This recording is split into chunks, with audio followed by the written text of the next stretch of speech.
This is Guardian Radio 96.9 FM, Nassau, Bahamas. The views and opinions of the hosts and guests are their own and do not necessarily reflect the position of the management and staff of Guardian Network.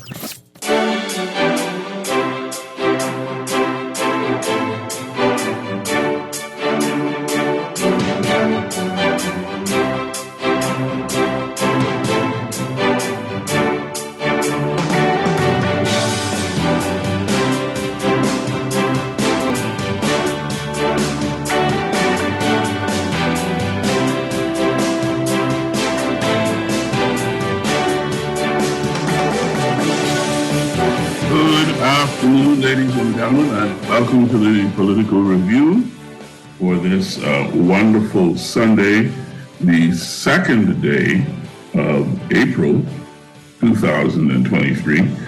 Can you believe that we are into the fourth month of 2023 already? Time is passing in a way that it's almost inconceivable. Things are moving really, really quickly. And when we consider how quickly things are moving, we come back to the perennial call that we put out here on the Political Review, that you do not waste the time that you have, because it's going quickly. And the amazing thing about what we have in our possession as Bahamians is we live in my view, the most beautiful country in the world, or certainly one of them. But we don't really, as a group, appear to cherish or relish the real value of where we live. You see it when you see people from different countries. They hop off the plane or they hop off the boat and they disappear into our community. And within a generation, they've built a business and they have a homestead. And moving forward, they opt into this place because this place is paradise. And I would encourage us all to remember that and to try to live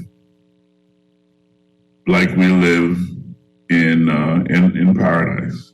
I really believe that's important. Now, this week, you know that we usually have an agenda here on the Political Review where we go through the top stories of the week in politics, and then we look at what is, in my view, a story or two that has gone under the radar. And then we also look at the top story. But today, we're going to go away from that agenda. And it's because, frankly speaking, I don't think a 1 hour chat is enough with today's special guest. And I'm really excited to have international economist at Max Gwen Limited, formerly an economic research and development specialist, formerly a general manager for Caribbean development, and also country rep for Jamaica, all for the Inter-American Development Bank. She also served as the deputy division chief at the International Monetary Fund, and she is one of the region's, I would say one of the hemisphere's top economists and economic authors, thinkers. Her name is respected wherever she goes, and we are incredibly happy to welcome her back to this week's political review. And speak, of course, of Therese Turner Jones. Turner Jones, welcome back to the political review.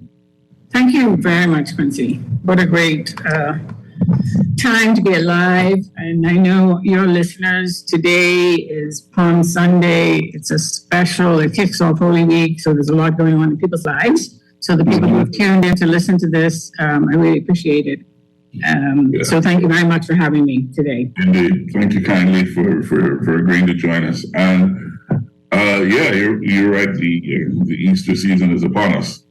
And Easter is perhaps, there's always it's the question of which is your favorite holiday, right? Is it Christmas? For religious reasons. Yeah.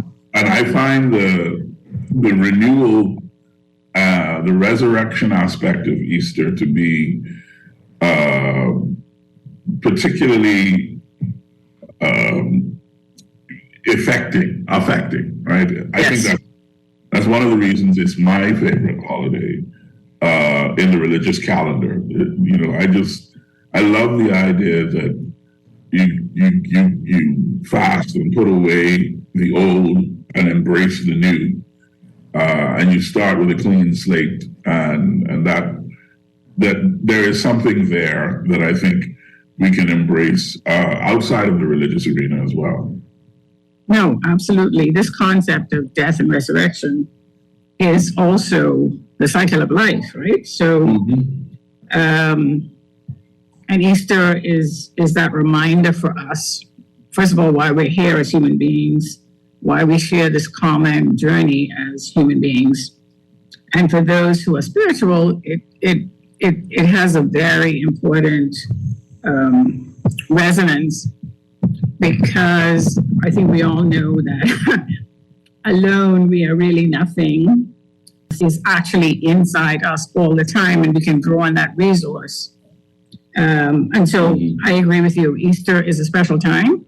And for me, it's a really good time to do reflection. And I think reflections have to take place at a personal level, at a household level, at a government level, at a global level. And a lot of that is going on now in international circles. I mean, following the news just this morning and waking up to find that OPEC countries have decided to slash oil production by 500,000 barrels or something like this is quite a shock, because I think we all have been reeling from high gas prices and petrol prices and so on. Things were starting to stabilize a little bit. We see all the visitors coming back, which means that even though airline tickets are still expensive, people need that holiday and they're happy to come back, especially, post 2020 and the debacle of COVID. So there's a lot of recovery going on in some states. And I think, again, this Holy Week gives us an opportunity to think about those challenges. And I just want to say, just around the world, a lot of people are in pain. A lot of people are hurting, either because of the war or because of economic distress or because of illness. So there's always a lot for those of us who are privileged, meaning we have good health, we have a good mind, we can think, we can reason, first of all, and we can love, right? So for those of us who are fortunate enough to come from families where love is the language that we use to communicate to each other, I think we have an opportunity to share that with others. So again, thank you, Quincy, for having me on this day. It's a real pleasure, and you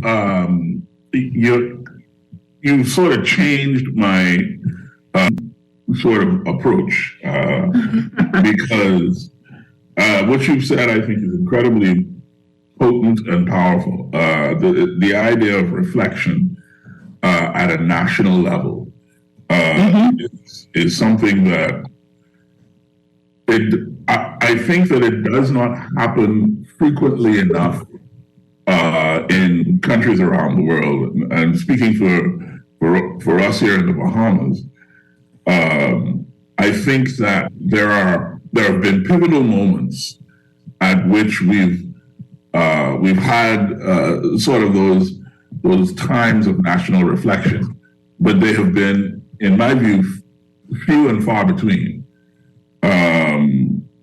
So I'm going to reorder the questions that I have for you. Sure. And start with the first.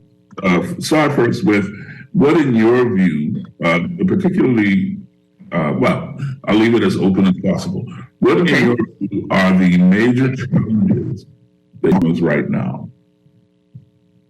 So, and I offer this perspective as a Bahamian who's lived outside of the country for 30 years. So I'm always conscious that even though I'm a visitor to the Bahamas several times a year, and in fact, I'm going to be there in a couple weeks, in a couple weeks' time for a family event. But someone who has also studied this region extensively over the course of my career, I have a particular perspective that I think I would like to bring to the table. From a global perspective, small countries are really threatened by climate change and their current economic state. So if we think about the Bahamas and the economic recovery that we're experiencing, so, and by the way, I think tourism is growing fastest, apart from the DR, fastest in the Bahamas than any other country in this region right now. Just looking at some data earlier today, the data through February, which is the latest, suggests that the Bahamas should grow by something like 10% in 2023, if that holds, right? Now, every projection is very much just that. It's a projection. It's a forecast based on what looks like a current trend, but of course, current trends can get disrupted by all kinds of things, including external shocks, which in our case would be another natural disaster, right? So that's always something that's just hanging on our shoulders. That Hurricane Dorian, which I think was a great wake-up call, not just in terms of not being fully prepared for it, although as a country and given the enormity of that storm, I think the country did fairly well to minimize the damage, but also to help people who were fairly distressed. And I'm sure when the history is written, some good things can be said about some of the local interventions that help people who were distressed. And I really hope that the historians would also sort of capture and document some of those personal stories of people who really suffered. Because I think if we don't capture that, we can't learn from those experiences to figure out how we're going to help people for the next one that's coming, which we know is coming because the temperature, the planet is rising. I mean, there are some pretty scary scenarios out there, but the 1.5 to stay alive may not hold, right? Right. There are already suggestions that we're closer to 1.7, getting to 2%, 2 degrees Celsius higher than we need to be, and that just portends dread for small island states, particularly low-lying ones like ours. We have no hills. I am fortunate right now to live in Jamaica, and I always say to my Bahamian family that we may all end up in Jamaica as refugees if the sea level continues to rise, as we know it will, with all the glaciers melting, right? So I think that's a big threat. But the other threat, and there are lots of threats, but the other one is just lack of management. And this is not a critique of any administration. I'm just saying, if we don't get our fiscal management in order, we are likely to have that as, probably the first threat, right? Because economic mismanagement and debt sustainability, which in my view, once you hit over 60% of GDP, and now the Bahamas is something like close to 80% of GDP in terms of indebtedness, that puts a bit of a stranglehold around your neck. And so the government, whoever's in power, they find it extremely difficult to put resources in the investments that we need to really sustain an economy that makes sense. And why do I say that? Because increasingly we have lost competitiveness, not just in tourism, but overall. What do I mean by that? Our tourism product is quite expensive, The surveys of our visitors are becoming comments. Now they come because we're very close. We have an excellent product. You just described it. We live in paradise. But you know, paradise is only as good as an experience, right? So if our visitors, and we hear this from our cruise visitors who, because so many are dumped onto Bay Street in one fell swoop, that the experience is not pleasant, right? They're being harassed. The sidewalks are bumpy and dangerous. The traffic on Bay Street, the same old story. We know it. We've watched the movie before, but we continue to think that by offloading 26,000 people in a day, that's a good experience for anyone. It's not a good experience for the people on Bay Street who are working hard, and it's not a good experience for the visitors. So I would say we need to really think about our tourism product and spend time thinking about ways in which we can improve the quality of the experience for the visitor so that visitor comes back. And also, you know, it's not really numbers we should be chasing. Like, it's not helpful to say that we get 5 million visitors a year, of which 3 million are cruise visitors, because we know that cruise visitors spend very little money on site. And in fact, we spend, meaning taxpayers spend a lot of money investing in an infrastructure to accommodate them, whether it's the dock, whether it's the transportation, whether it's any kind of experience we can think about. Mm-hmm. And at the end of the day, the value added of that is pretty minimal. So what we want is a quality experience for our visitors. And I would say contrast any experience in the Providence, let's say even if someone's staying at a hotel on Cable Beach or Paradise Island, with an experience on a family island where, first of all, you don't have the scale of thousands of people on the beach with you. And, you know, what do we think? Where should we be putting our resources, right? Now, the country is tiny, 400,000 people, not a lot of people. You know, I live in a country with 3 million people. And the Jamaican tourism product, I can talk about that too, is very different from ours in that it's very enclave. So the visitor comes, goes into a property and doesn't leave the property for a whole host of reasons. I think a lot of people know what those are. I don't have to repeat them. But that's the model of Jamaica. Now, we don't want that, right? But we are getting there because every morning, too, when I look at my Twitter feed, I'm confronted with another shooting, another murder, another something. And I get pretty disturbed by those rising statistics in crime, and particularly murders. So we don't want to join countries on that list of top 10 countries of murders per 100,000. Jamaica is in that list, and some other countries in this region in that list. We don't want to get there. But we can't expect that the U.S. government, for example, not to put out advisories against the country if these numbers continue to grow unabated. Now, in Jamaica, where one of the highest murder rates in the world, having lived here for 10 years and lived fairly safely for 10 years, I can say that that statistic for a country like Jamaica is very misleading because murders in Jamaica are very specific. They're gang related or it's domestic violence. And maybe this is happening in the Bahamas too. I don't know the data as well. How many of our murders are gang related because of whatever? And like other countries in this region now, our islands are awash with illegal guns and weapons. And I'm very happy to see that the Bahamas is one of the countries that joined Mexico in suing gun manufacturers in the US. So that's important. Mm-hmm. But what I'm saying is the social dynamics and the social, and I've experienced this myself coming back and forth to the Bahamas over 30 years. I've definitely seen a change in social behavior.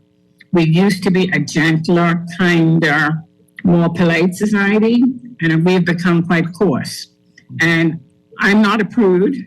I welcome diversity, and I love young people expressing themselves and so on. I consider myself a young person myself, but I must say, if you go to Arawak Key and you sat there trying to have your phone salad and a drink, and the language that's, spewing around your environment doesn't really make you feel like staying there, right? You eat quickly and you leave. And I mean, I don't know when that turning point happened. Let's call it, I think it's intensified in terms of being not such a family-friendly place in the last 5 years. So there are things we need to be doing. And it goes back to education. It goes back to more Bahamians participating in not just the economic pie, but the economic discussion about who we are as people. What are those social norms we want to pursue? What are those values that the country really holds dear? Because every country needs to have a set of values as some kind of North Star. And I'm not talking about religious values. I'm talking about things like integrity, honesty, collaboration, inclusion, cooperation, defining values that every Bahamian can say, yes, I feel like I'm a part of this country and I'm getting my fair share and I feel like I want to contribute. So there's a lot there, Quincy, in terms of what I think are some of the big issues. But I think the debt worries me. The debt worries me in the context of the climate crisis, because the climate crisis portends more natural disasters, which has the capacity to wreak havoc on the public finances as Hurricane Dorian did. And we will find ourselves in the very awkward position of maybe finding that more Bahamians are seeing themselves as refugees, and our attitudes to refugees who live in our midst should be shifting accordingly, because the way we treat migrants who live in the Bahamas, whether illegal or legally, we're only a step away from being, refugees or migrants ourselves, should we have such a shock. So I think it's just something to think about. And I think Bahamians, we used to pride ourselves on being very hardworking, very hospitable, very kind, very compassionate. And I see that that's slipping a lot. Yeah, there's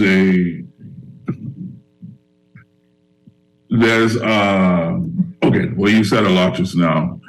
Sorry. No. That's why I took a pause. No, that's great. It's great. This is why I wanted to have this conversation. And it's also why I changed the format of the show, because there's no way I could cram this all into 1 hour. But when you talk about the Bahamas' debt, I just wanted to be clear. The central bank recorded a debt to GDP in 2022 of 95.6%. So it is incredibly dangerous. We are very dangerous waters when it comes to fiscal management and debt service. And I think that none of the political parties are unaware of this. You know what I'm saying? But it has to spark some kind of reflection, as we were talking about earlier, on the direction that we're going to take to try and firstly arrest that growth in debt to GDP ratio, but also, on my show about 2 years ago, maybe 3 years ago, we used to ask a question, right? Where are the new sources of income? Because we seem to, as an economy, have stalled in terms of inventiveness. Right? Okay, so Quincy, that really is the $1 million question. Where's the money going to come from? And no amount of wishful thinking and no amount of a politician saying, oh, the credit rating agencies don't really know the Bahamas. The credit rating agencies don't need to know the Bahamas. They just need to understand our data. And if it looks like our debt is becoming unsustainable, this is what gets you a downgrade. So no amount of saying, oh, you just don't know me, that's rubbish, right? What I see is that you are spending more than you earn, and I see that your revenues are linked to one main industry, And I see that you've had a severe shock for 2 years where, basically our visitors went to zero. And now you have to climb out of that hole. And I see that in order to climb, you actually borrowed money, not from concessional financing agencies like your multilateral partners, IMF, World Bank, IDB, for example, but you actually chose to go to capital markets to do that. And you're actually paying very high interest rates on that debt. The thing that strangles you the most when your debt is high is the interest rate. So it's just like a household or an individual, right? If you become less creditworthy, you're going to have to pay more for your debt. And what I want to say to the Bahamians, and I think everyone can understand this, is if you had a choice of paying 2% on a loan or paying 9% on a loan, which one would you choose?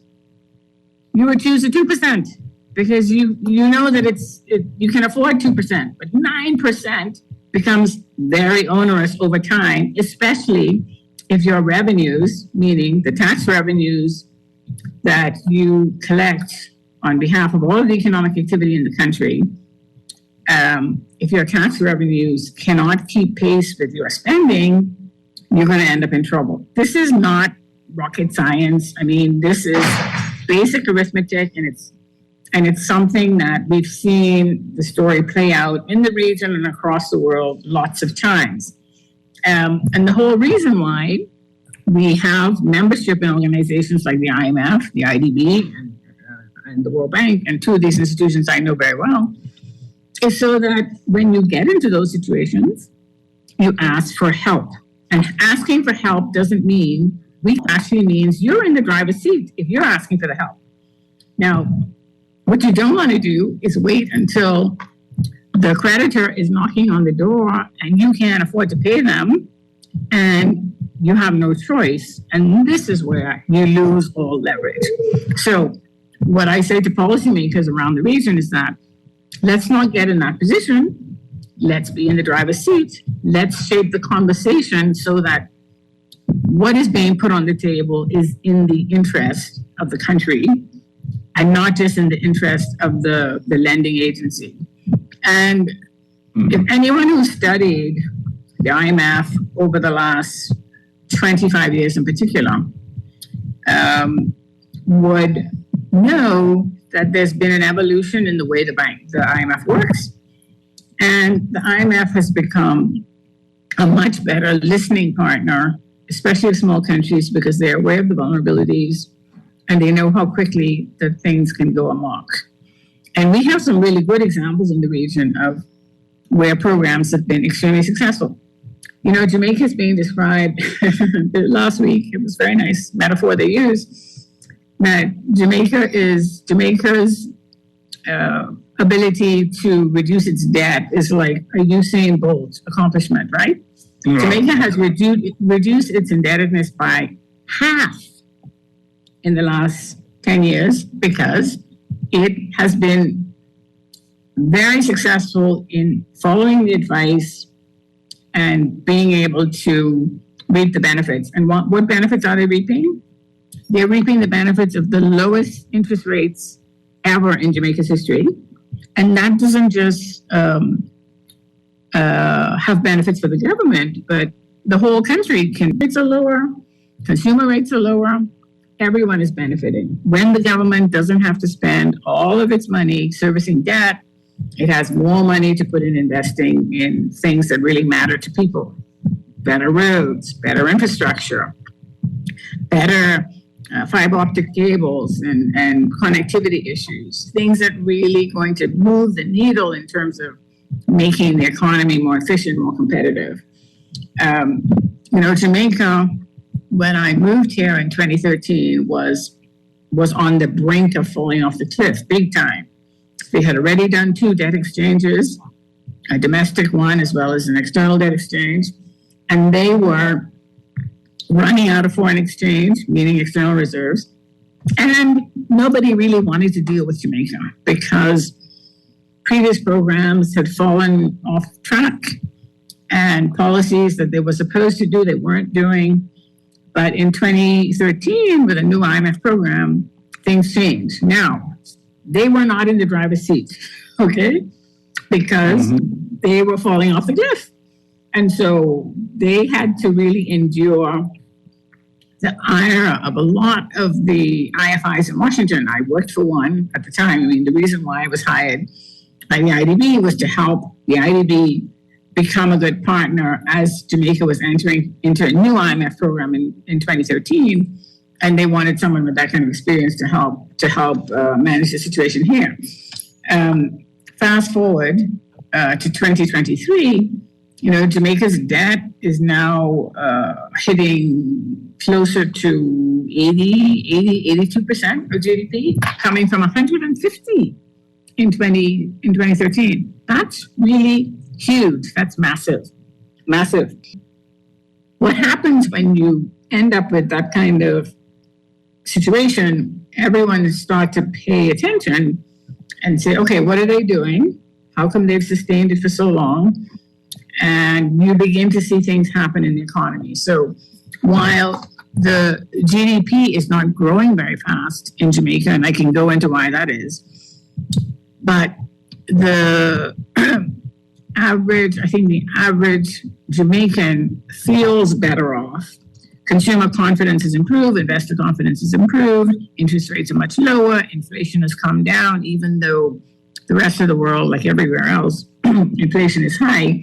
But Jamaica has a framework for managing its inflation in a way that, it stays within a certain range. So it just means that you put some effort into the economic management team and you take the advice that your partners are offering. And where that advice doesn't suit you, you negotiate.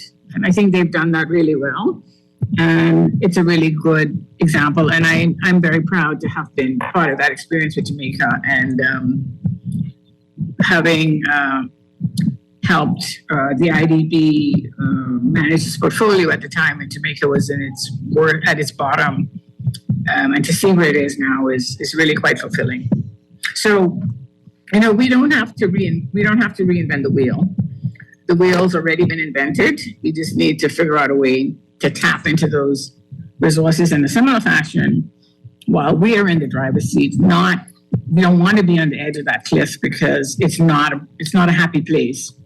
And politically, it's a dangerous place to be also because, as we saw in Jamaica, that which had the program run off track before 2030. They lost the election. A new one comes in. They get it back on track. Sadly, not sadly, but for whatever reason, another administration comes in 5 years later, and the rest is history in Jamaica. But I think what we've learned from these experiences is that policymakers also need a way to connect with their constituents and with the population to say, this is why we're doing this. For the I always found it fascinating that policymakers around the world, this is not in small countries, hide information or don't share information. It's always better to tell the truth. It's much better to say to Bahamians, look, our debt is too high. We have to bring it down. These are the things we're going to do to bring it down. But you know what? If we brought it down in 5 years' time or in 4 years' time or whatever time, interest rates will be lower for you. You can have, the mortgage market can start expanding again. Banks can feel good about lending to Bahamians to expand businesses and so on. But right now, it's really difficult. It's quite difficult. And that's because the credit rating of the country is what it is, and it could be improved, but the improvements have to come with some real policy changes and not just, political rhetoric, because that never works. I'll put it like this. I think that there is a question that most of us have who are readers of newspapers and social media, and they're with the multilateral lending agencies like the ones that you've worked for. But what we see is the loss of autonomy, the loss of national autonomy, and the sense that we get from the outside is that these are agencies whose main objective, of course, is to make their shareholders money. But more importantly for us, not for them, is to direct the development of whatever debt relief programming and austerity measures may need to be implemented without recourse to whatever our national interests or desires might be. Right. Which is why I preface my remarks by saying it's always good to enter those agreements on your own terms. So last year, I think it was November, September, the IMF launched a new resilience trust fund. And the real motivation behind this is something that small island development states were begging for the IMF to do for ages, which is to provide a source of funding to deal with climate change issues. So in other words, to prepare, it's the resilience fund is basically a trust that can be accessed to put in place any measures that the country finds necessary to make sure it's ready for that next external shock, which may take the form of a natural disaster or some pandemic. And of the countries in the region that have benefited so far, Jamaica was the first, 4 others, Rwanda, Costa Rica, and one other country that's evading me, like 5 countries now have done it. But here is an opportunity for the Minister of Finance, for example, to say, all right, we know, because we're low-lying and we have no hills and we know that sea level is going to rise, why don't we take advantage of this trust fund to really put in place some of those necessary, what's the word I'm looking for, enhancements to make sure that when the next Dorian, God forbid, were to hit, we would be in a better position to deal with it. Now, climate change is not, of course, doesn't just affect how intense hurricanes are. I mean, in our case, I think the biggest threat is sea level rise, right? As I mentioned earlier. So what about our sea defenses? What about our coastal zone management? How well are we doing that? So if I were in charge, for example, I would start shoring up our coastal areas. Bahamas so far, though I must say, because I've traveled a lot, not just through the Bahamas, but also in other countries, I think we're doing really well at things like our natural sea defenses, our mangrove conservations, for example. So mangroves are really big, important factor in terms of sea defenses during hurricanes and sea level rise and so on. Somehow, more mangroves you have, the better you have. I don't understand the science behind it, but I think I do in terms of you just need something to stop that water from getting onto the land to do damage. So parts of our islands, and I had the great experience of Long Island last summer. Our family took this little cruise that went through a mangrove area. It was magical, but it was great to see all of these mangroves. And I thought to myself, oh my word, we have these natural defenses, and I hope that we can have more of this all over the country. But that's one. So making sure we have natural sea defenses, I think is really important. But when we talk about coastal zone management, we now have to start entering into that area, which I think most of our policymakers are loath to do. What about our beaches, right? We have basically allowed hotels, and most of our hotel assets are actually literally on the beach, right? If you go to a place like Copacabana in Brazil, they figured out a long time ago that it's not a smart idea to put the hotels on the beach. Let's put them across the street. Let's put a boardwalk on the beach so that everybody can enjoy the beach. And also, in the event that there is some bad thing happening with the ocean, the hotel isn't the first thing that dies. So we've been fortunate in Providence not to have one of these Category 4 things, hurricanes, hit us.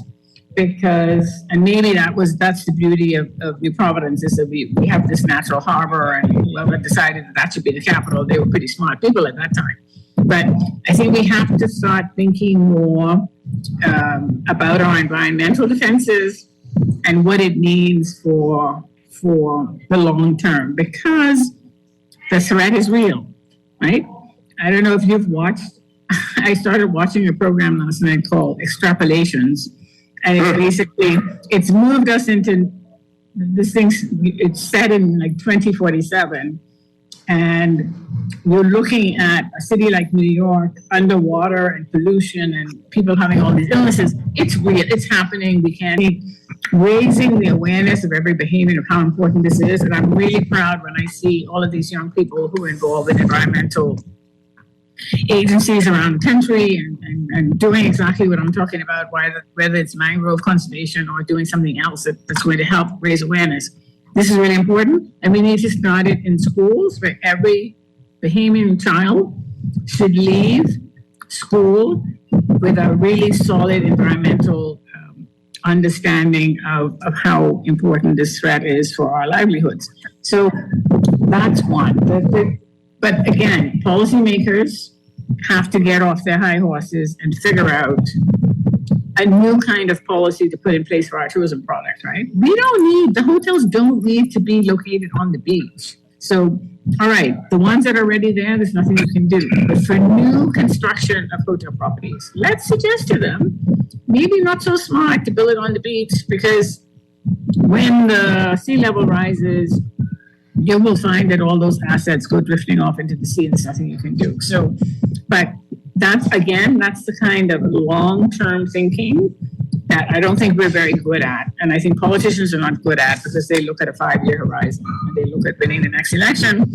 And they really, I don't want to say that some of them don't care about these issues. I think they all care about these issues. But I think when they're in power, the pressure of delivering on their mandates, whatever it is that they've enunciated at the beginning of their terms, that becomes what is important to them. And I think Bahamians and people in this region especially need to start articulating to their politicians early in those campaigns that this is what I want to see on it, right? Because our young people, we're looking at a future that is very uncertain and not guaranteed. And I recall being in one discussion in the Bahamas when I was working at the IDB on these environmental issues, and one person raised the idea of having early conversations with countries who will take us as migrants in the future when these things happen. So, this is what's called foresighting. Like, we have to be able to look beyond today, tomorrow, end of this year, and say, all right, in 20 years' time, where are we going to be if these things happen? And that's what, this is why we elect people to legislate and to be lawmakers, because we need we need people who can not just inspire the whole in the interest of the country, right?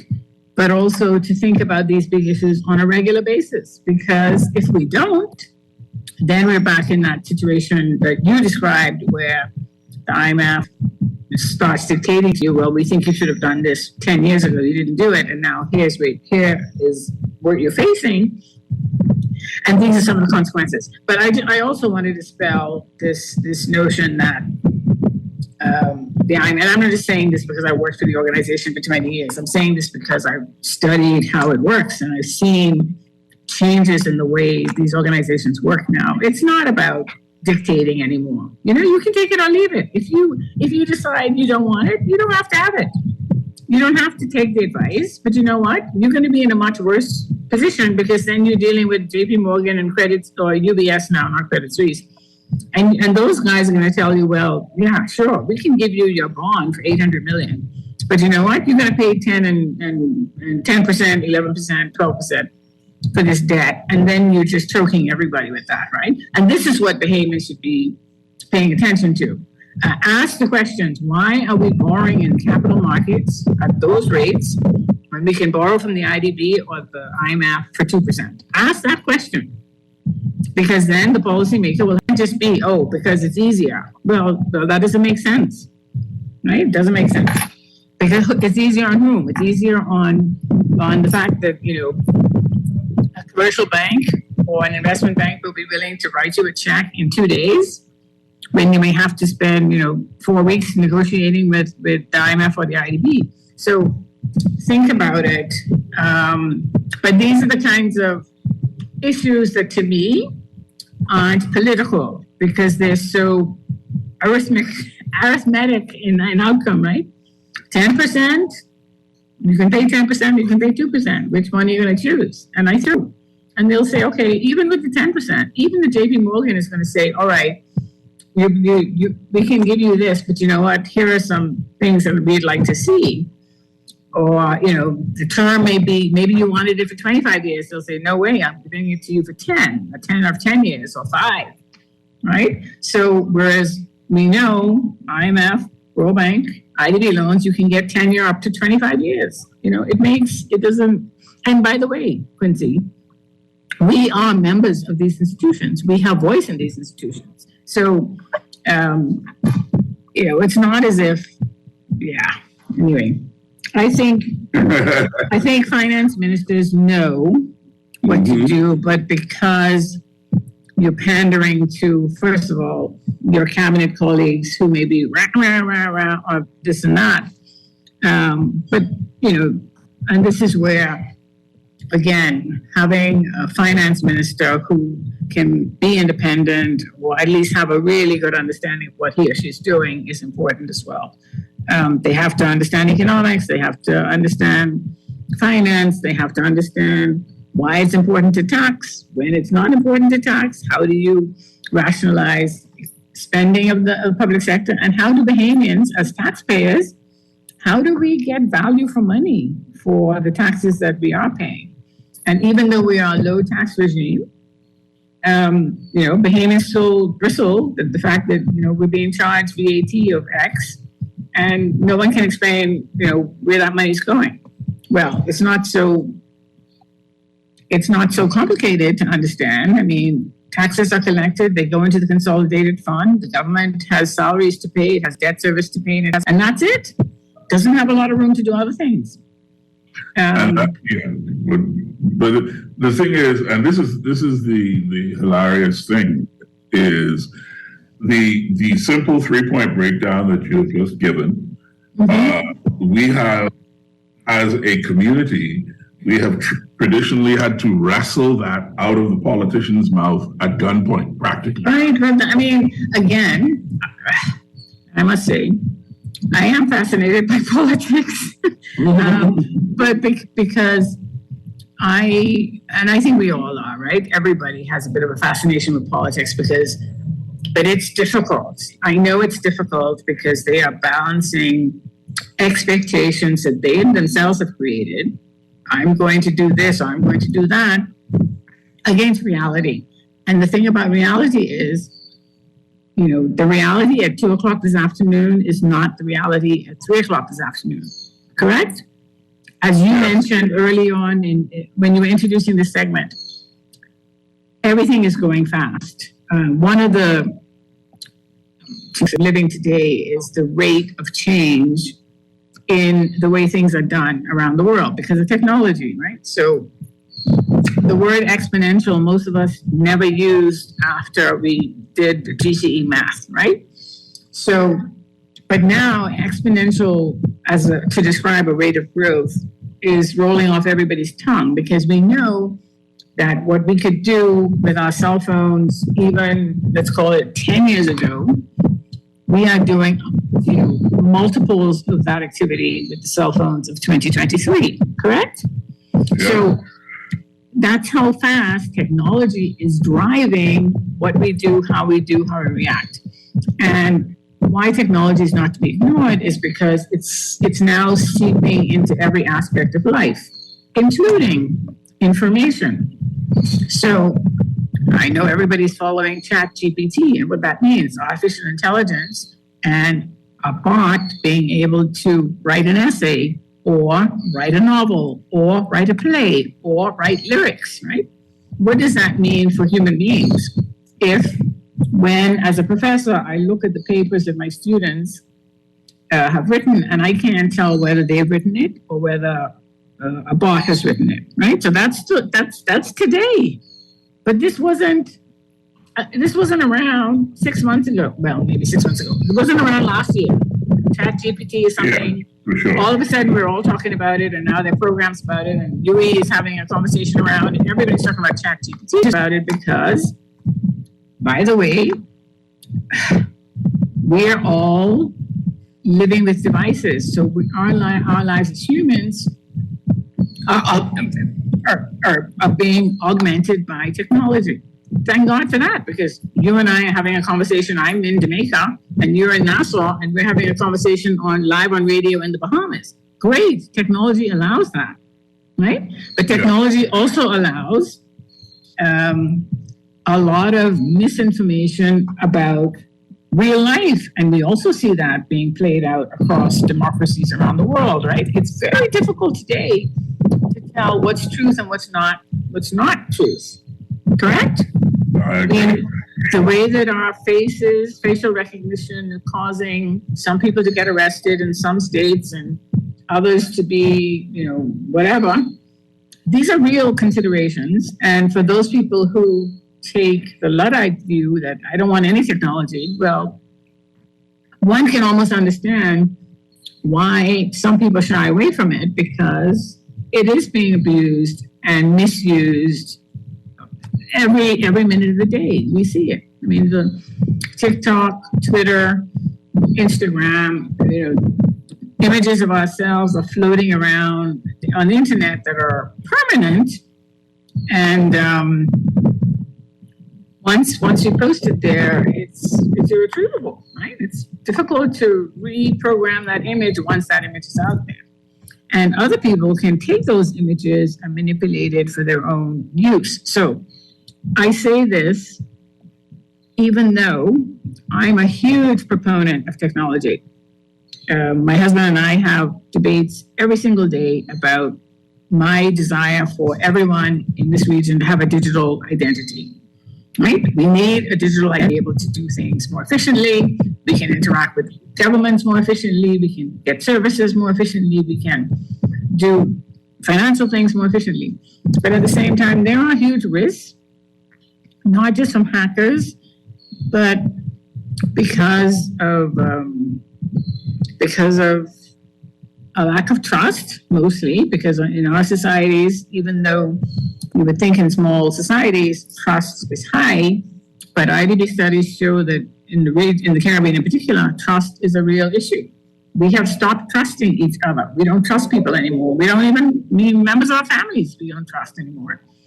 So that's a problem, because for democracies to really work, we need a high level of trust, and especially in our institutions. So we need to know that our banks will work fairly, that the central bank works fairly, that our information systems, whether it's statistical offices or whatever, that the information that they're sharing with the public is accurate, not distorted, not manipulated by the powers that be, because someone wants to show that maybe poverty didn't increase this year, so they manipulate the data. No, we want to be able to trust that our institutions are producing information that everyone can consume in a way that we all become smarter. We can all make better decisions about basic things, right?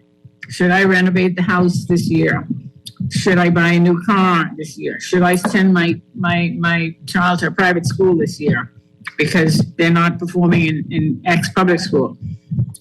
Where am I going to get the resources to do that? Can I afford to either dip into my savings, or can I afford to go to the bank and get a loan? These are decisions that average people want to make on a daily basis. And I think life in the Caribbean is becoming very, very difficult, because not just because of inflation, but because we are seeing, and I live in a country where, Jamaica again, where there are lots of income disparities.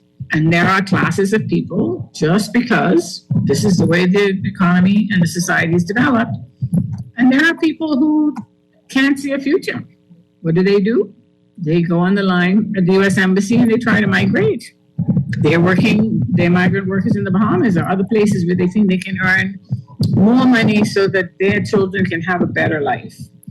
And I'm also seeing that Bahamians are starting to make those same choices, and we have to be careful.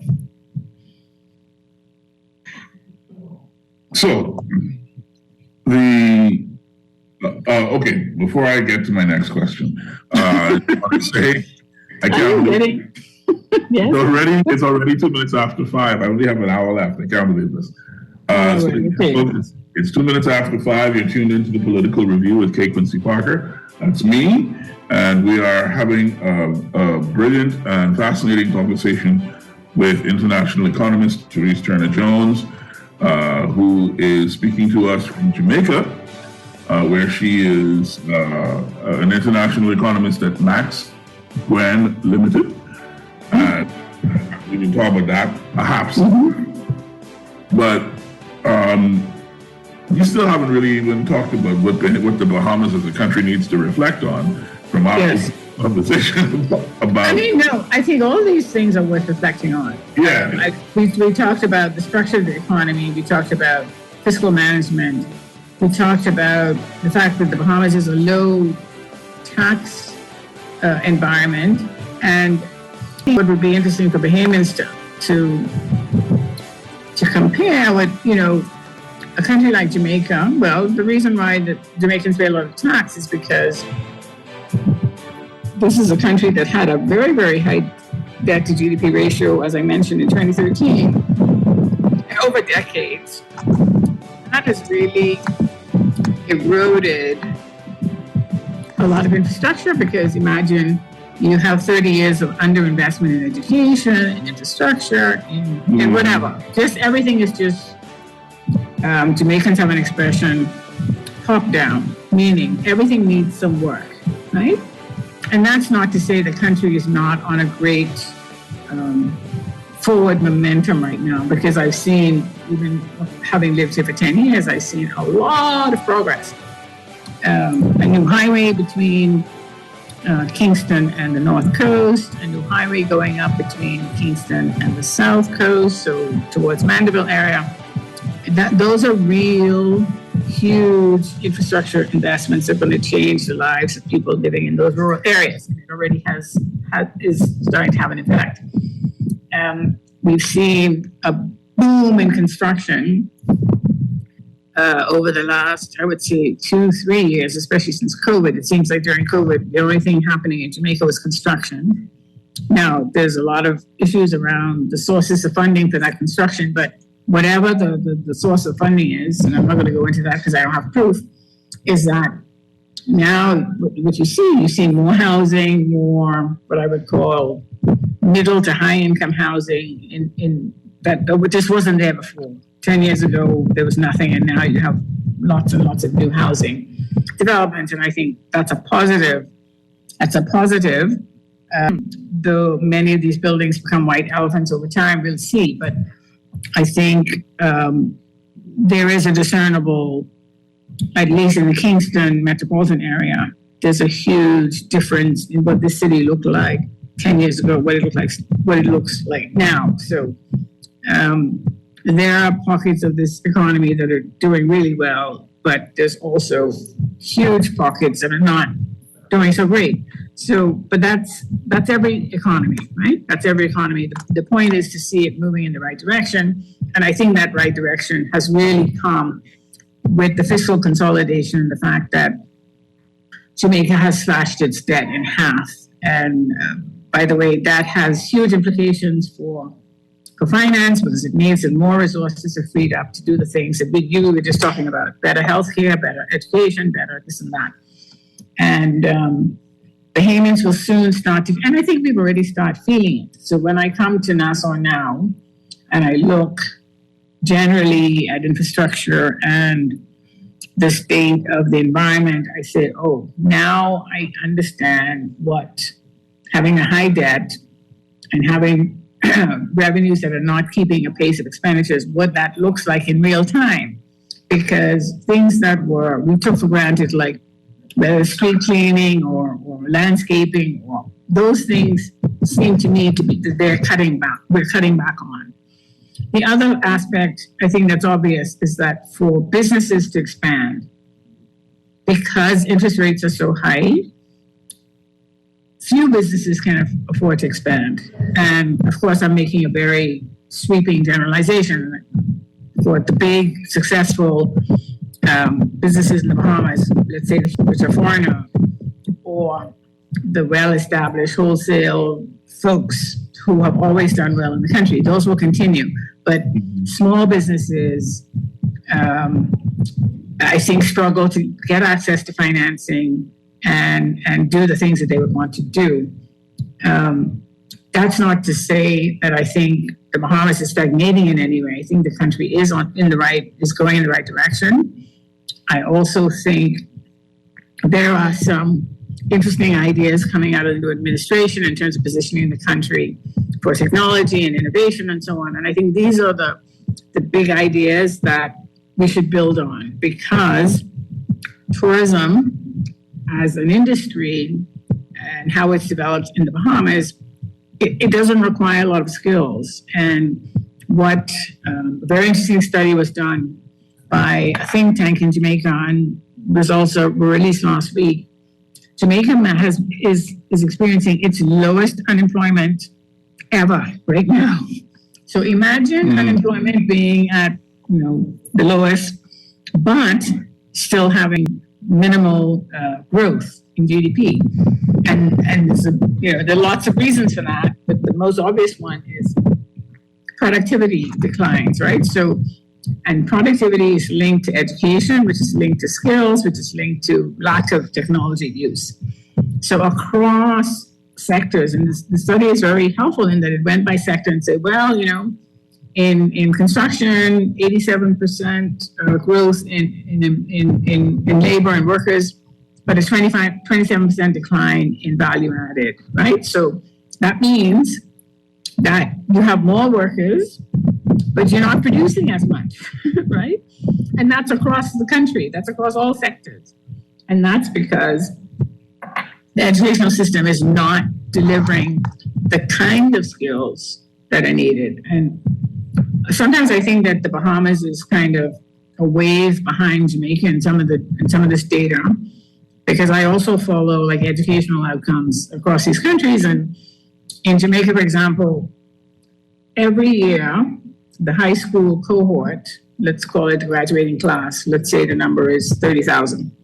Of that 30,000 students leaving, only 35% of those students have enough grades or certificates to move to a tertiary level institution. What it means is 65%, more than the majority, are leaving school without being numerate enough or literate enough to move on to another tertiary institution because they can't go. And it means that they have to do some remedial training for even basic jobs, right? So let's assume that this 65% of people basically they can't add, they can't read, or if they read very poorly. So what kind of jobs do you think that they can get? Very low-skilled ones. So the fact that you have hired all the people who are looking for work in the country, and they now have jobs, but those jobs are so low level in terms of skills required, it's not really affecting productivity. And in fact, it's having a negative effect on productivity. So you cannot have growth unless you have a positive improvement in productivity. And I think that may be happening in the Bahamas too. I don't have enough data to say definitively where that's happening, but if you look at the slowdown in growth in the Bahamas over the last 20 years, something's happening there where we should be growing faster, but we're not. And because we're so much dominated by the services sector, tourism, which, by the way, a handful of highly skilled jobs in that sector, and that's it. And a lot of these people are foreign. Some people are Bahamian, chefs and so on. That takes a lot of skills. But to be honest, you don't really need much to work in a hotel to be a bartender or to, at least the model that we're using. We're not saying to Bahamians who want to work in hotels, I think you should speak Spanish, I think you should speak French, you need these credentials. We basically take people and shove them into these properties. They join the union, they have these benefits, and the rest is history. There's not a lot of what I call high-end innovation going on in our tourism sector, right? It's still very much the same kind of model. All right, we have nice fancy restaurants, we have these shows and so on about, is there another way to do that? If you go to hotels in countries that are developed, you don't see as many workers bumping around a hotel, right? In fact, you rarely see a maid or anybody outside of a restaurant in these hotels because it's more high tech, right? Everything is done. Even you can have keyless entry now into your room. You don't even have to go to the front desk. That's less labor for more output at the end, right? So we have to move up on the technology and on the innovation curve in our main industry to see if we can extract more value from it. But in terms of, this comes up every single time we have a discussion about the economy. Okay, what do we diversify into? We don't have natural resources outside of, our paradise. Is there something else we could be doing? How is it that we haven't managed to become more food secure, right? But we don't have great soil. But guess what? Today, you don't need great soil to grow food because a lot of places now you can grow food inside warehouses. Now, not everything can grow in a warehouse, but you can do a lot of greenhouse production of food items, especially things like green, important vegetables that you need to eat for nutrition and so on. That kind of thing, tomatoes, lots of things can grow that way. But because we don't have those kinds of investments, we have some. I'm not saying that that's not happening. I know there are aquaponic farms and there's some hydroponic farms and so on in the Bahamas, but we need it at scale. And because we need to have alternatives for young people to work. Like not everybody wants to work in the entertainment or hospitality industry. There are people who have aspirations of being scientists or for this or that.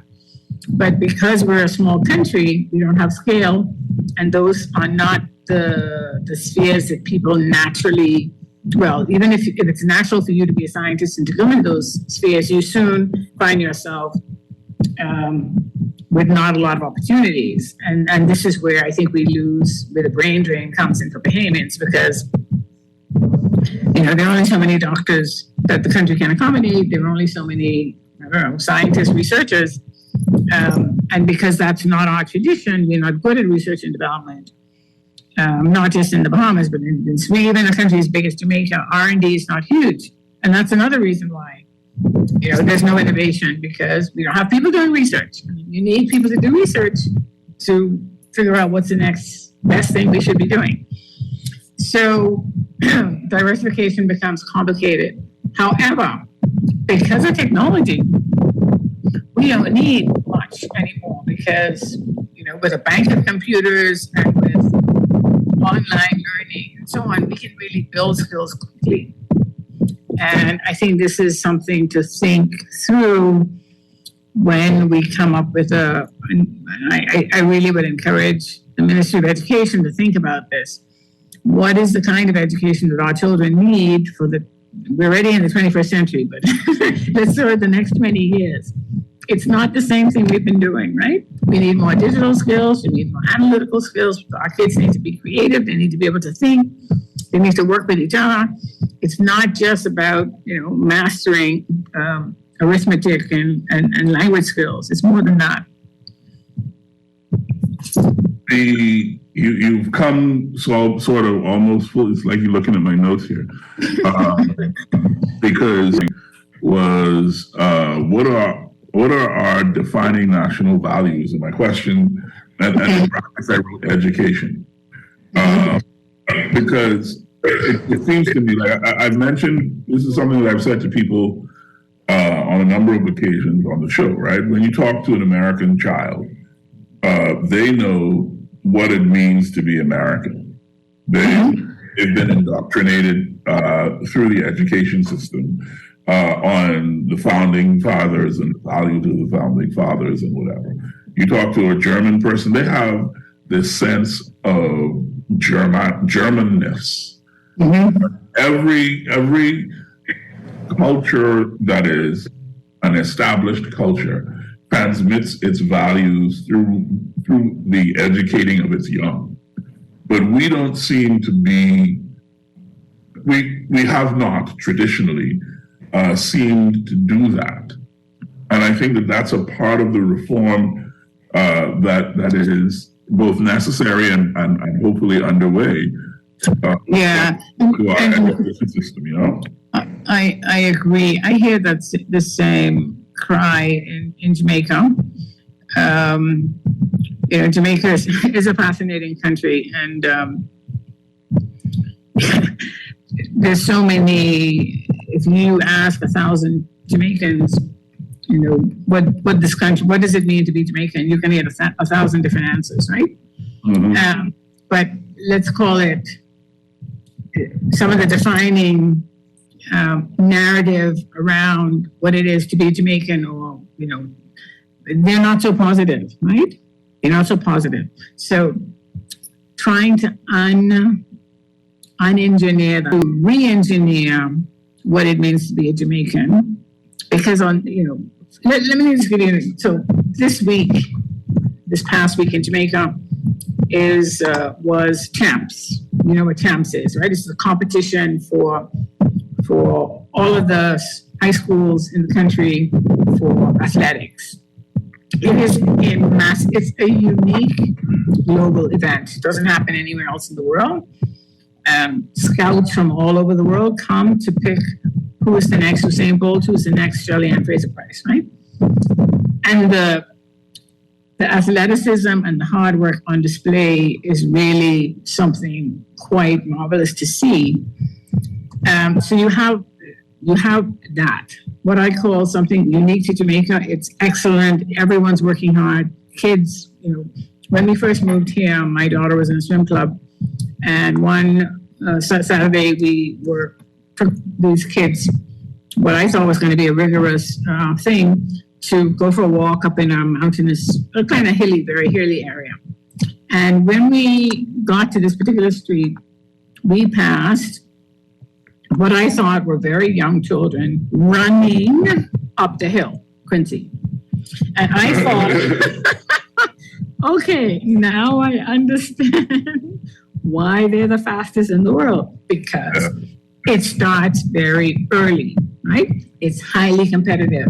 Every Jamaican boy, girl has it in their mind to be a sprinter, a fast runner, or whatever. It's sort of wired in their DNA. So when I think about Jamaicans, I think athletic prowess, right? But at the same time, you have negative images of what it is to be Jamaican. You have the scammers, you have the high murder rate, which is something that is so common in society. Someone's always trying to pull one over you, the Nancy kind of thing. In the Bahamas, when I think of Bahamians and what I would say was defining, what are some of our defining, we're also into sports, and I think Bahamians, given the small size of our population, we are very much punching above our weight. And to see our athletes compete with Jamaican athletes, I don't know that our training is as solid, meaning it starts so early as here in Jamaica.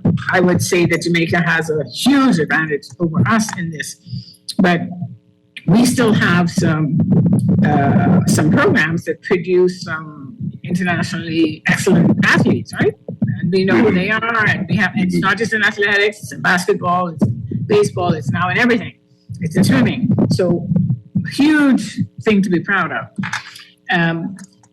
But we're also quite creative, just like Jamaicans, music, visual arts of all types, sculptors, whether it's painting, whether it's even writing, creative arts, and so on. These are real strengths that we have, but we have to keep nurturing them. Junkanoo, right? Junkanoo is, my father and I used to debate this every single year.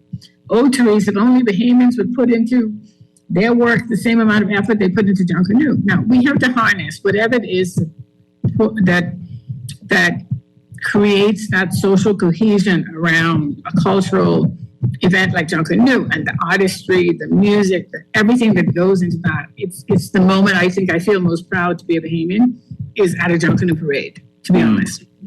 Because not only is it's inspiring. I mean, your body is raw. Everything is just moving in you, and there's a spiritual connection to the music. I mean, it's an absolutely fantastic cultural event for us. And I think most Bahamians, if you say, what defines Bahamian? You say Junkanoo. That's the thing that jumps out right away. Maybe it's reggae. But on values, though, here is where the country needs to have conversations, right? Yes. Do we value education? Because at some point we seem to dumb things down. No, and people who are smart get they're not the ones that get picked for things. And you see it in appointments. You're like, oh, they hired that person? Why did they hire that person? What does he or she know about that sphere, whatever?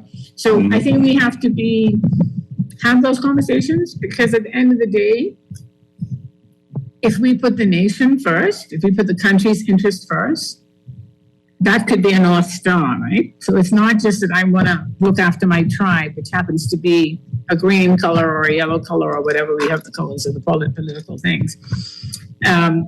If we stop using that as the filter, but think of the country, the nation, the interests of the country, our environment, our natural beauty, our marine resources, which I think, if we're not careful, we won't be controlling soon because of whatever's going on there in seabed mining and so on. We have to be careful. We have to pay attention to all of these international movements around what's happening with the sea. We are surrounded by ocean. We can actually call ourselves a big ocean state and not a small island state, because we've got all of these fantastic resources that are surrounding us. And when you look at it, you just feel great about being a Bahamian.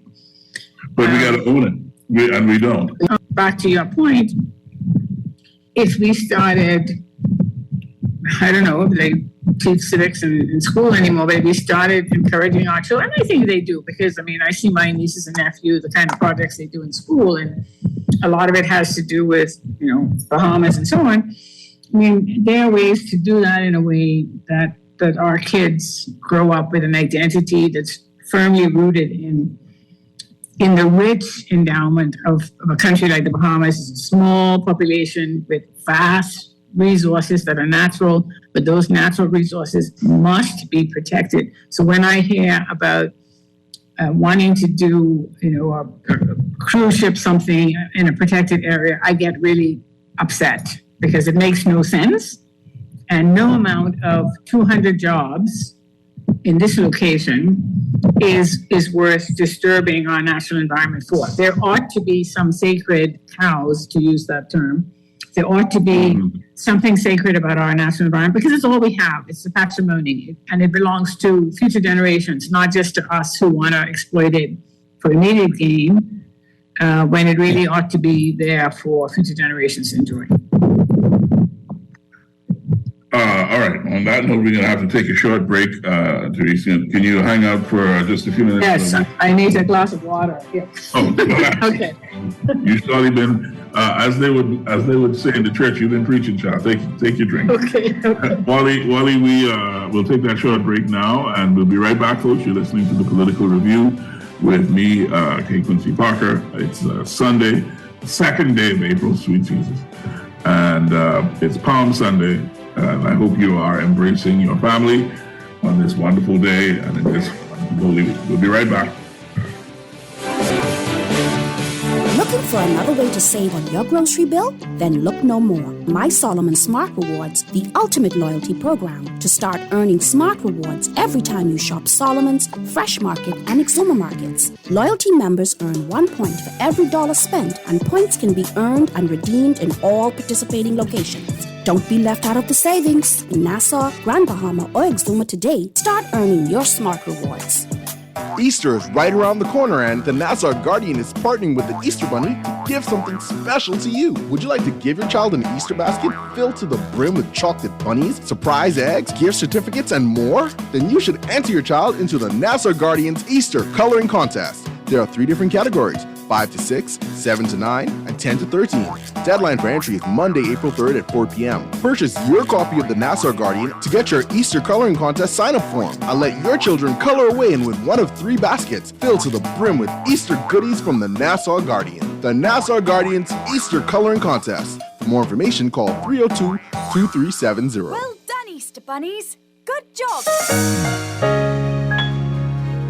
Fidelity. We're good for you. Shopping is so rewarding with my Fidelity credit card. I get the best prices with price protection. Earn and redeem freedom points at my favorite stores. Get cash back. Plus, I booked a cruise. Get your Fidelity credit card today. Call 356-7764.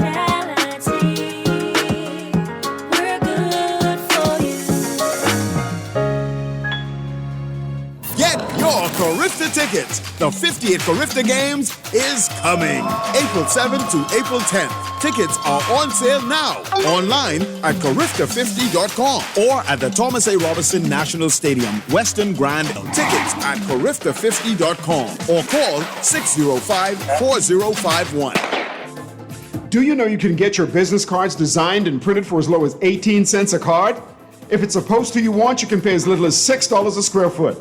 If your print needs are short or long run, digital printing, wide format, or print consultation, call the best. Call Print Masters. Print Masters' goal is to provide its clients with the highest level of personal, professional service at an affordable price. Our state-of-the-art technology also makes working together efficient and easy. Laminations, business cards, flyers, posters, window and floor decals are just a few of the digitized print services offered at Print Masters. Let Print Masters bring your masterpiece to life. Located in the Nassau Guardian Building, telephone 302-2361. When faced with an illness like cancer, we band together, and we at Cleveland Clinic in Florida have your back. From advanced cancer treatments to extra safety measures at all of our locations, we're with you on this journey for every infusion and follow-up, for every step of the way, for every care in the world. Cleveland Clinic in Florida. Get the care you need when and where you need it. To learn more or connect with a local representative, visit clevelandclinic.org/Caribbean. As a parent and pediatrician, I know how important it is to keep our little ones up to date with their childhood immunizations. When your little ones are immunized, they have protection against diseases like measles, whooping cough, and polio, which has a treatment or cure. When the immunized child is exposed to the germs that cause these diseases, their immune system is prepared to fight immediately, preventing sickness and even death. Parents have been doing this for years to protect their children. Now it's your turn to keep your little ones safe. Take advantage of the National Vaccination Catch-Up Campaign, March 25th to April 10th. On Saturday, March 25th, visit us at the Red Cross, 10 a.m. to 2 p.m.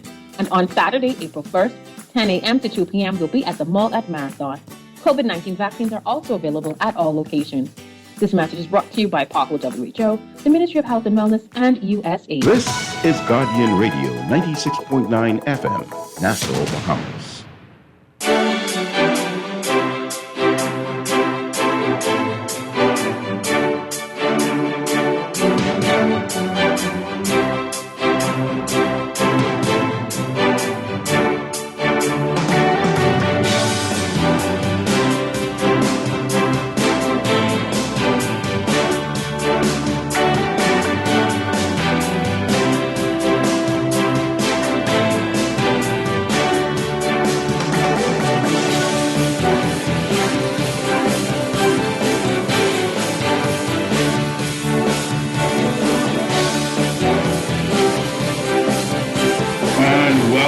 Ladies and gentlemen, to the Political Review with me, your host, Quincy Parker.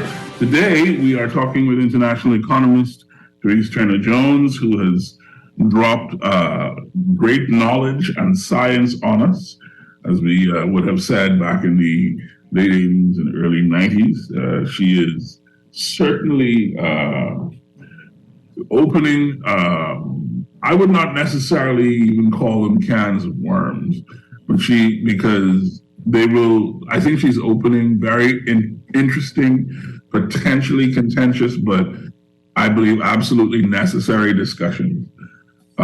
Because the Bahamas is at, in my view, a a reflection point and a potential deflection point. We are at a moment to go forward as we are. And we therefore must come to consensus as a group, as a country, as a community, on where we're going from here. Because if we stay here, we'll drown, literally. And the only way that we live is by moving forward. And I think some of the conversations that Therese is insisting on here are absolutely necessary. And I agree with the statement that she made just before the break. There ought to be some sacred things in this country. And I would argue that we would have to really and truly fight ourselves to really identify anything that we think at this moment, that we have treated at this moment as sacred, because really and truly everything is up for grabs. I mean, you would say that the core of our identity as a Junkanoo country, well, even the Junkanoo people would tell you that Junkanoo isn't treated as if it's sacred. The religious people will tell you that certainly the religious sector is not treated as if it's sacred. Tourism are the goose that laid the golden egg, according to the political directorate of the late 70s and early 80s. That's certainly not sacred. So what is? And we have to ask ourselves that question as we determine how we're going to move forward into a new paradigm where 1.5 to stay alive as the climate has gone is increasingly unlikely, where our debt to GDP ratio, according to our own central bank, is 95% as of 2022, which means that our economic and fiscal headroom, so to speak, is severely limited. We're at a place where we need to make some changes, folks. And I'm really enjoying this conversation today. So Therese, right before the break, we were talking about values and education. And I wanted to shift the question just a little bit to one of the big sort of headline issues of the day. Allison Maynard Gibson, former Attorney General and now the chair of the board of trustees at University of the Bahamas, is encouraging the government to stop delaying and pass the bill already. And of course, she's referring about draft legislation that is intended to bring about equality in the way that men and women can pass their citizenship along. It's become a major plank in the gender equality conversation in the Bahamas. And given that March was Women's Month internationally, I guess I'm curious about what your view is of the state of the women's movement in the Bahamas and how it compares to the women's movement in the region and possibly, if you want to apply a larger lens as well.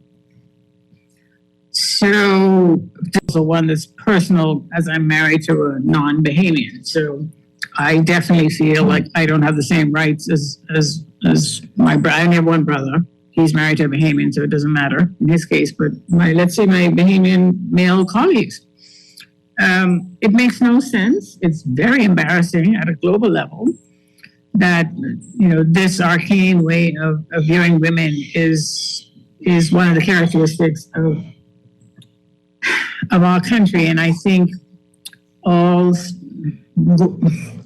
thinking women, all young girls in the country would be mortified to know this. And what is even more ridiculous right now is that because our children are having a more global experience, whether through education, having studied abroad and so on, the likelihood that more Bahamian women find themselves with international partners is a real one. I mean, I'm coming home, I mentioned you in a couple of weeks, and my niece is marrying someone from St. Lucia. So, this is real. And why should she be deprived of not having him have the same rights as her brother, who, by the way, is dating someone from Barbados? So I think we live in a different world today where our children are exposed to people from all over the world. We cannot just assume that the pool of people that they're going to have to pick a spouse or partner with is a Bahamian pool. And by the way, this is my second husband, and the first one was not a Bahamian either. So I don't know. I'm not to say that there aren't Bahamian men I think I could have ended up with, but it just so happened. If you're in circumstances where you're abroad, you're in Europe, it's not convenient that you're going to find a Bahamian there. And by the way, what's wrong with that? The world is made better through diversity. Anyway, I find it arcane. I share Allison's view entirely, and we need to get on with it. And what I find even worse than this, though, or as bad as this, is the marital rape issue, which I'm still embarrassed to say that if we can't get over this, it's really a blight on our on the way we are as people, what we hold dear, and it makes no sense. And what's even more fascinating to me is that Bahamians participate in international women's fora. We've signed onto all manner of international agreements about the equality of women and girls, including following the UN Charter and the SDGs and so on. So we know what we need to do. It's a no-brainer, and we just need to get on with it because I find it very embarrassing and not very helpful for a modern Bahamian society. And I think if you did a poll right now of young women in the country, they would find it also appalling. What I don't understand is, and maybe it's just that I don't understand our Constitution too much, why we need a referendum for this. And I don't understand why, Prime Minister just can't say, this is what we're doing, and this is what we're doing because it makes sense to give equal rights to women as to men in the country. So, yeah, I agree with Allison. What I would say, though, generally, I think women all over the world have really been set back. And I think that setback started with a regime in the United States, which we're all too familiar with some years ago. Just how crass women were exploited, and sort of just the kinds of behaviors of a head of state that were totally unbecoming of any head of state anywhere in the world. And I think women globally are really fighting to gain their rights. I follow Antonio Guterres, who's the head of the UN, on Twitter. And I must say, he's the only leader globally who is consistent with his messaging around gender equality for women all over the world. And we know that women in the Caribbean, for example, are far better off than many women across the world. Think about women in Afghanistan or places where women really are second-class citizens and have zero rights. Women can't even go to school in Afghanistan. I mean, that kind of stuff is just completely foreign to me. But I think where the rubber hits the road on Caribbean women and Bahamian women, gender equality has to be on the table all the time. And it's not just something we should talk about, it's something we have to be intentional about, because there are many aspects of our society where in subtle ways women are not equal, and it starts in the home. So whether you're a professional or not, most women I know, grown up with them, they're my family, they're my friends. They may be professional women, but they come home and they are the ones doing household work. They're the ones parenting children for the most part. We still haven't figured out how to change the conversation so that men We are 50%. So women are doing double duty, and that needs to stop. Women also need to be supported by the firms they work for. So, we talk about this all the time. Start with government offices. Why isn't there daycare for public servants to not have to worry about their children being either alone after school or on the street after school or waiting for mommy or daddy to pick them up if they're so fortunate? So there's a lot I think that we can do. A lot needs to be done in the corporate sector for women on boards. We're still seeing women underrepresented on corporate boards. And again, across this region, in a country like Jamaica, less than a third of corporate boards have women on them. That's ridiculous. And even if there is a woman on it, she's not the majority on the board. So one token woman on a board is not success, right? Boards should be, like in places in Scandinavia and in other parts of the world, Australia too, and New Zealand, mandated quotas for female representation on boards. We know from empirical evidence that when you have women on corporate boards, better decisions get made. And by the way, the rate of return of those stocks are higher because women are helping to make and shape those decisions. That's a long answer, but I think you know where I stand on this. I don't think it's overly long. I thought it was appropriate. I think there's a question that comes out of it as to whether, in terms of when we're talking about defining national values, whether we could say that equality is among our national values, whether it's gender equality or any other kind of equality. And I would have. But Quincy, we have to start with gender equality. We're 50% of the world. In the next generation, women are raising children for the most part in the Caribbean and in the Bahamas. There are more single-headed households in our region than anywhere else. That's a fact.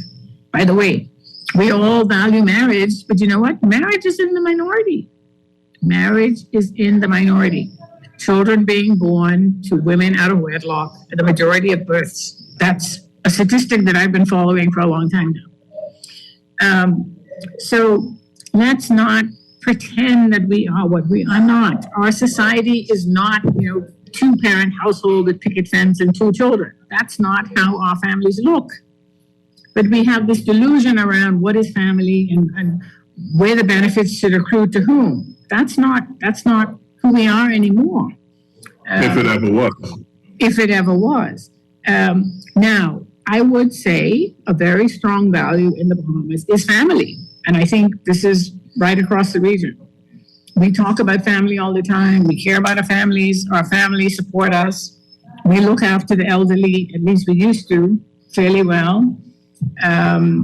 Even though now that, two, husband and wife or partners are working and there may be an elderly in the household, it's becoming more expensive to do that. And it's difficult because if you've got an ailing parent, and you've got, let's say in my case, when my father was dying, it's my mother and my father in the house, and thank God with a housekeeper, but that becomes onerous on the caregiver, in the case of my mother, looking after him, so getting extra help.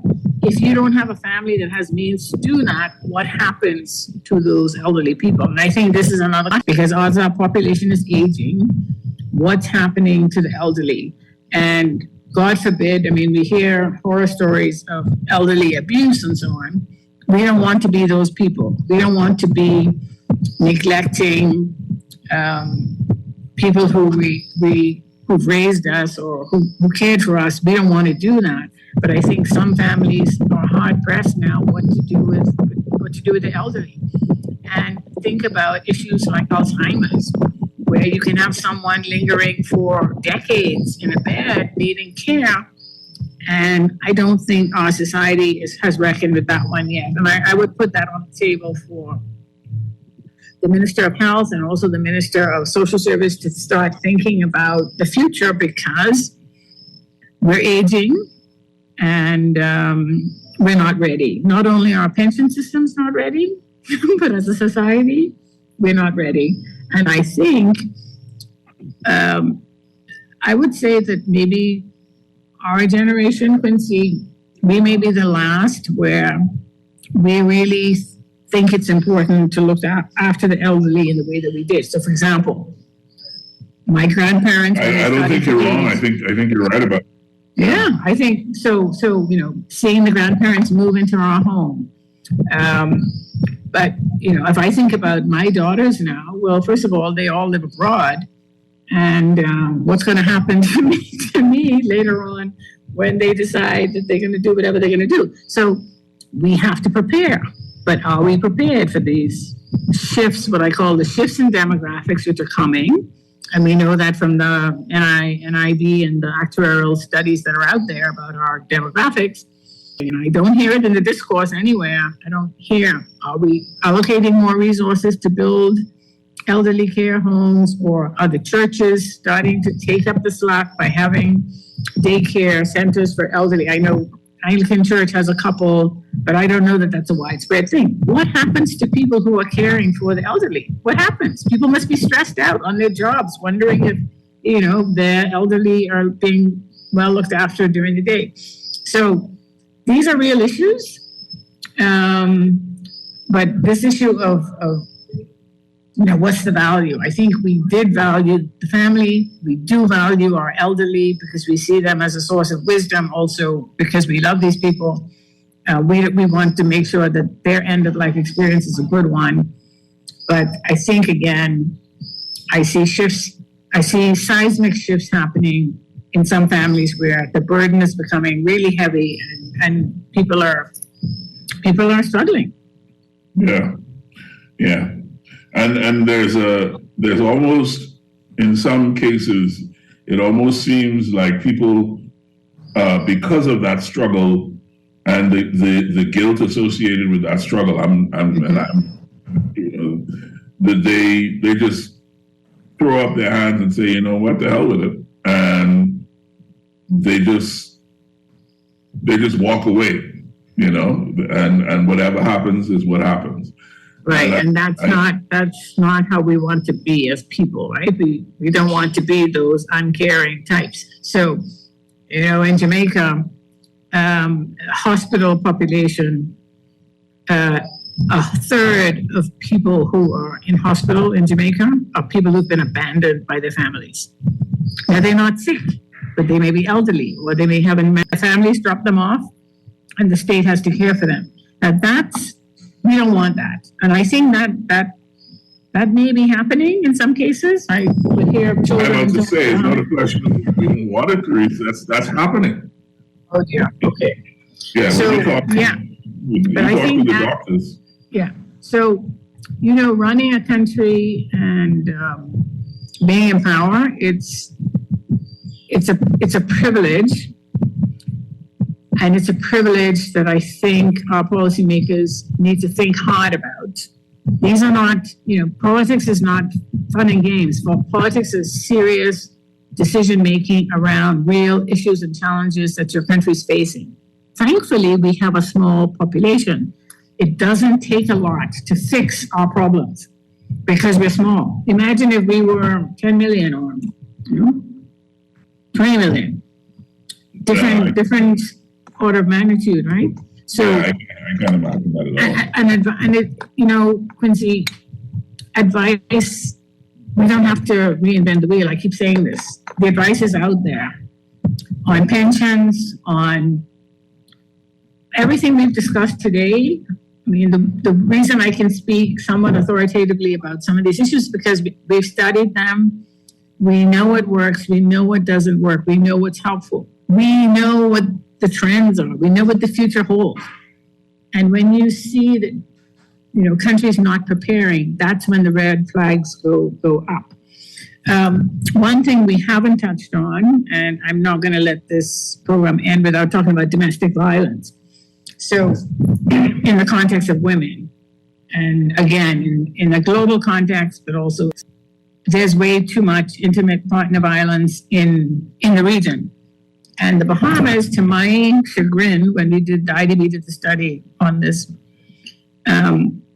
came up like number 2 in terms of tolerance for domestic violence, meaning when we polled people about whether they thought it was acceptable for a spouse to hit another spouse, the level of tolerance that Bahamians had for domestic violence was shocking to me. I almost was sick seeing that.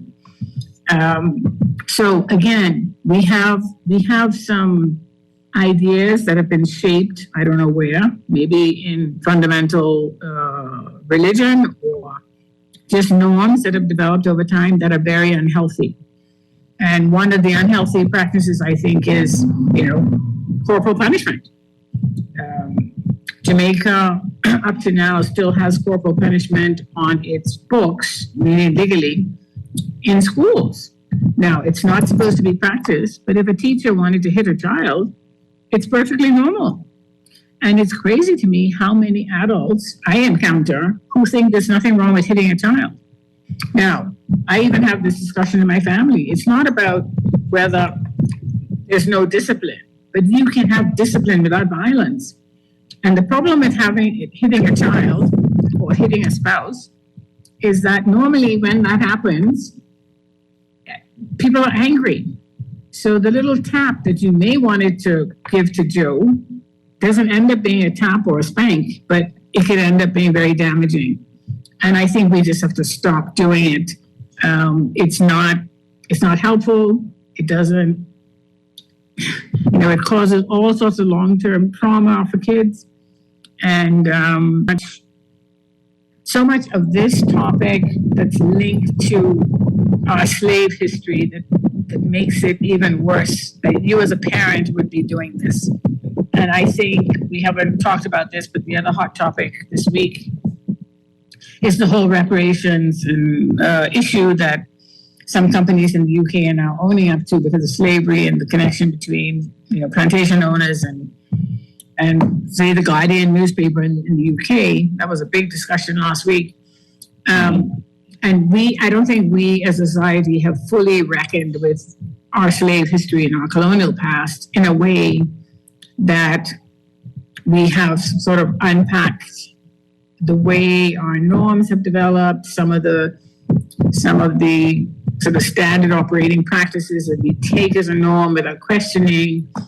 There are a whole host of, we don't have time for that today, but, identity issues that Black people around the world have to cope with and deal with on a daily basis. But that's you need to get some other historian for that to talk about it. But I think these are also issues that affect how we behave as human beings in this part of the world and our interactions with each other, the way we treat each other, some of the analogies that come up about why we do so and why we behave this way versus that way, this crab in the barrel kind of metaphor that you hear a lot, which I hate.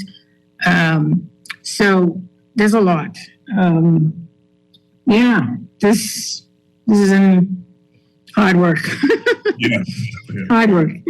But work that's worth doing because, again, in the national interest, we want a country that's wholesome, a country that includes everyone, all stripes. Doesn't matter which color you are, what shade of Black you are or white. Doesn't matter what your sexual orientation is, which I know is a hard topic for Bahamians and Caribbean people in general. But we have to reckon with these issues because they're human beings. And human beings deserve to be treated the same all over. And this is what, as human beings, as we evolve,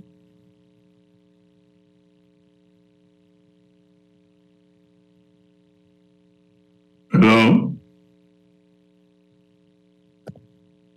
You got, I lost you for the last, I lost you after, as human beings.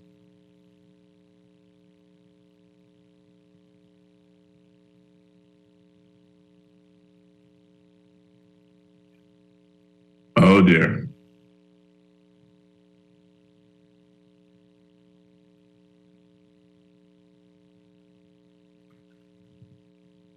sorry. So Wally, it's she's not muted. I lost you for a minute, but I think we're back. Yeah, there we go. All right. Yeah. Okay. Great. And we have 3 minutes left. We have 3 minutes left, and you were on a moment, but yes, that's a tough one. But all I'm saying is, I think as a society, we really need to stop with the tribalism, stop with the otherism, and just treat people as human beings, because actually this is really what God intended all of us to do, right? Treat each other with love and as human beings. That's all he asks. If, in our quiet moments, in our affected moments, Holy Week, these are the things you think about. How am I treating the other? Why am I othering that person for no reason? Because we all have bias. That's just human nature, and we were educated in a certain way, we went to a certain church, we have these kinds of friends and so on, and so we end up with bias. But, the world we have no tools now to understand the way the world is. We also have tools to help us understand how to deal with some of the complexities of the world, whether it's our natural environment, whether it's our social behavior, whether it's, issues as tough as equality issues. But we have really good brains, and we have people who invest a lot in thinking through these issues. And I think for this is one of the things we have to cherish in the Bahamas. We're still a democracy. People don't get sent to jail for their views. And so this is something to celebrate. And with that, well, I had those 2 questions about economics to ask, but I can't. What were those? Is the Bahamas gaining or losing ground in the Caribbean? I think we're holding our own. We're not really. I think we're holding our own. Remember, scale. We're small. We're very tiny, and a country like Jamaica that has a much bigger economy with more complex problems. We have to be careful when we compare apples to oranges. But I think if you look at the forecast for 2023, I think we should come out okay if we manage it well. Okay. That wasn't as long as I expected. It's 6 o'clock, so I'm going to stop there. Okay, thank you, Quincy. Therese, thank you so very much for this. This was a really, really a great conversation. I look forward to the next one. Be safe. Okay. Have fun in Jamaica. Yeah, thank you. I'll be home in a few weeks. All right. Hope to see you then. Okay, take care. Take care. Bye. Thank you for everybody who's listening. Yes, thank you, folks. That's going to do it for us here today at the Political Review with me, Quincy Parker. I'm your host. I wish you all the best this week. It's Holy Week, so love some people. Reflect on your position in life and where you are, and make some choices. And hopefully they'll be the right ones. Wally, great job producing as usual. Folks, Let's Talk Together Live in English is up next.